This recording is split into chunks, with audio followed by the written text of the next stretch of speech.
qiynaldik, hid chiqadi, adashdik ozgina. Obro'yim ketib qolishidan qo'rqaman. Onalar ishonishadi. Bizi massaj sohasida 26 yildan birimiz, 15 ta filial. Asosan biz pampers kiyadigan bolalar bilan ishlaymiz. Markazlarimizga bolalarni massajga olib kelganda onalar pampers esidan chiqib qolishi mumkin. Bolani bizga tashab pampersga magazinga yugurishardi oldin. Shunaqa diskomfort bo'lmasligi uchun biz markazlarimizga pamperslar olib kelib qo'ydik. Boshida ozgina qiynaldik. To'lib ketadi, hid chiqadi, pamperslarda adashdik ozgina. Keyin sekin onalardan so'raydigan bo'ldim o'zim. Eng yaxshi sifatli pampers qaysi pamperslar?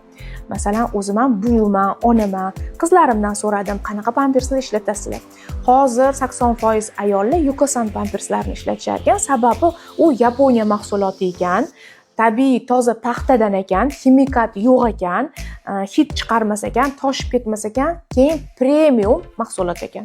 Bizning markazlarimiz Toshkent bo'yicha o'zi premium markazlar hisoblanadi. Shuning uchun bu yerda mahsulotlar ham premium bo'lishini xohladim va sizlarga mana ko'rsataman. Yukosan pamperslarini har bitta markazimga olib kelib qo'ydim. Onalar bemalol sotib olishi uchun. Oldin juda ham surishtiraman, chunki men tavsiya qilayotgan narsa eng zo'ri bo'lishi kerak. Obro'yim ketib qolishidan qo'rqaman. Chunki menga Toshkentdagi, viloyatligida, O'zbekistondagi ayollar hammasi onalar ishonishadi.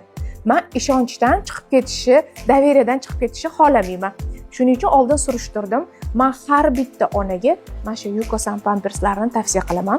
Xohlashsa bizga massaj xonalarimizga kelganida, ya'ni markazlarimizdan olsa bo'ladi. Xohlasa magazinlardan olsa bo'ladi.